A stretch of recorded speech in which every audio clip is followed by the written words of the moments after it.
Hoje, o Melhor e Mais Justo debate o Acordo Coletivo Especial, um projeto de lei que pretende ser um marco legal, uma conquista de direitos para os trabalhadores brasileiros. Um dos pilares do anteprojeto é o aumento da segurança jurídica em relação aos acordos coletivos. O Sérgio já tinha falado disso no primeiro bloco, eu queria retomar e aprofundar um pouco mais essa questão.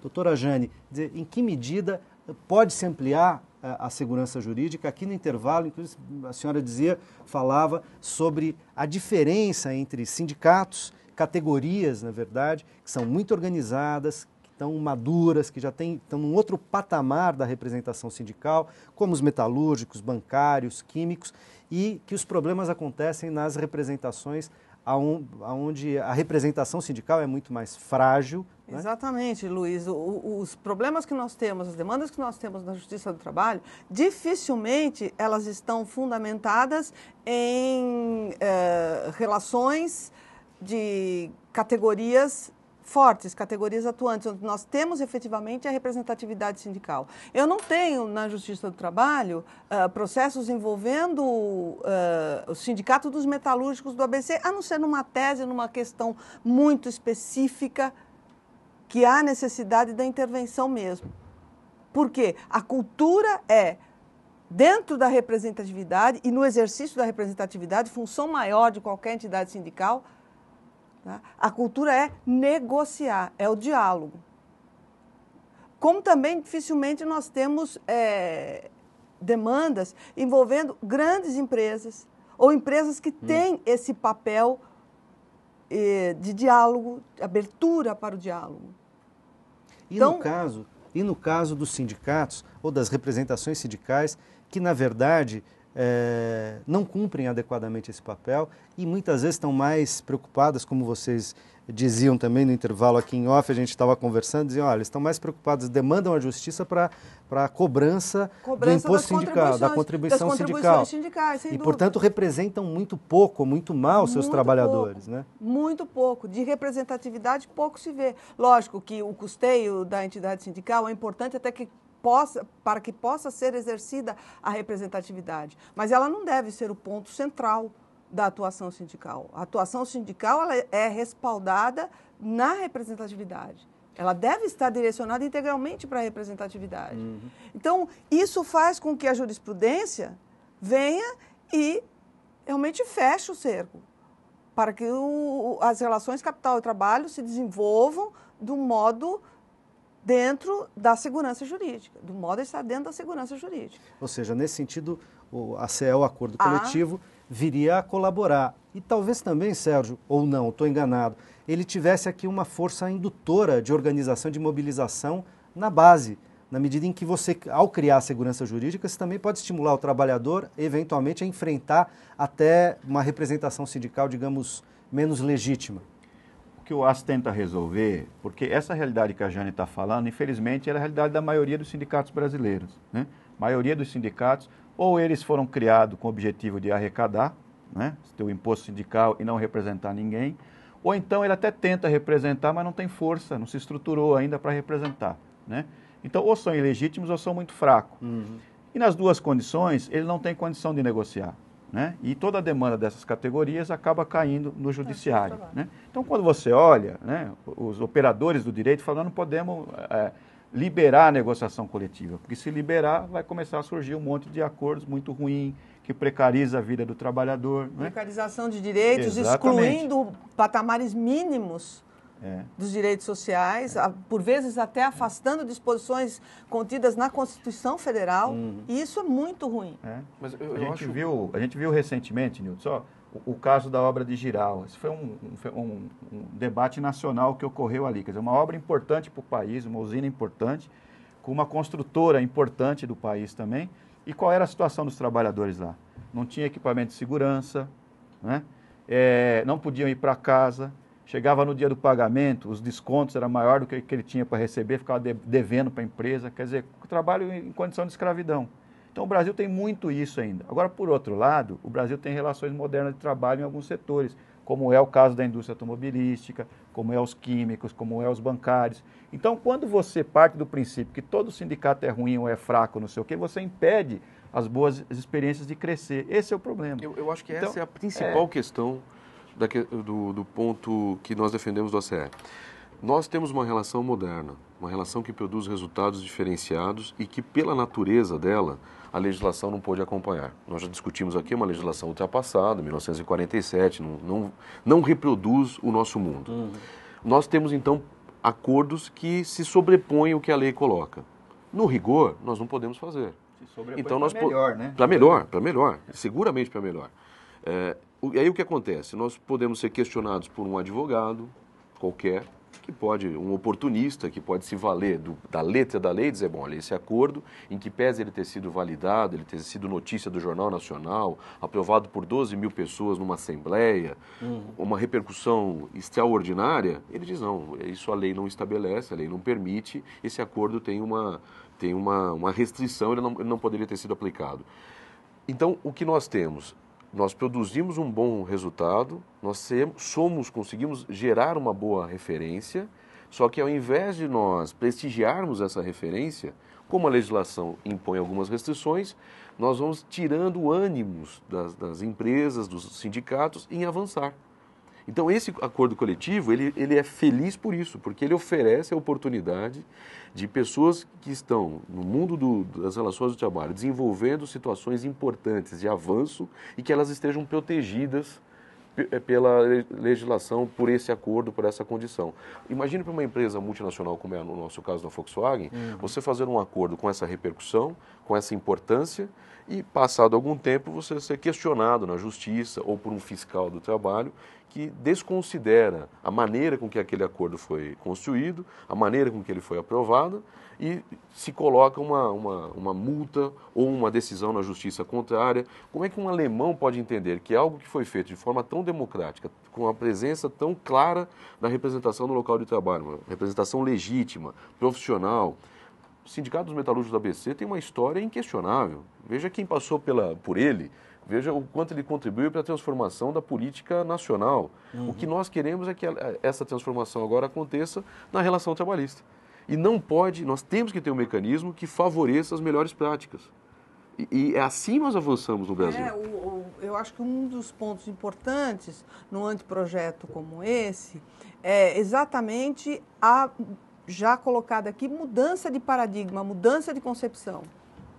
Que as partes cheguem ao diálogo ou procurem o diálogo como primeira opção e não como última opção.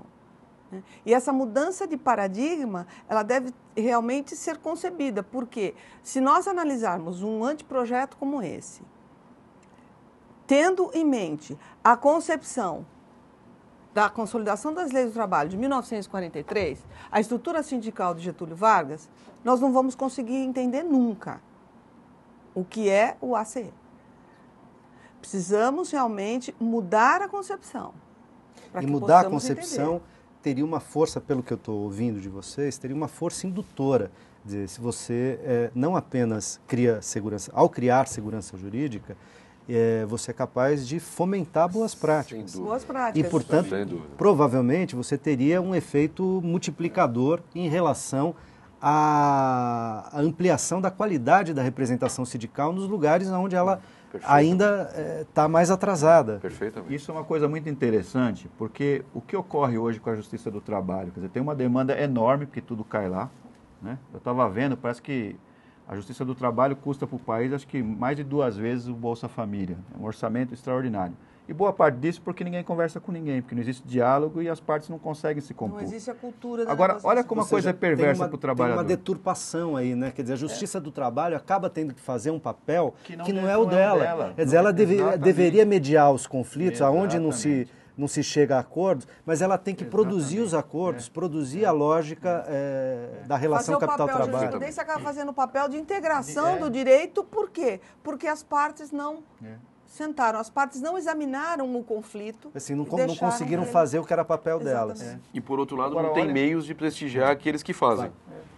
Então custa para o país e custa muito para o trabalhador também, porque é importante ele saber disso. Porque quando ele sofre um dano na empresa e ele não tem um sindicato para representar, ele recorre à Justiça do Trabalho. Ele abre aquela ação e se ela correr tudo certinho, vai levar uns 5, 6 anos para ele receber aquilo ali, se ele ganhar o processo. Na melhor das hipóteses. Né? Agora, como ele não aguenta esperar 5, 6 anos, ele acaba fazendo um acordo no primeiro ano com metade daquilo que ele teria direito. Entendeu? Então, isso é um caso muito comum que acontece com os trabalhadores. Agora, o bom é ele não ter dano nenhum, não ter nada para reclamar.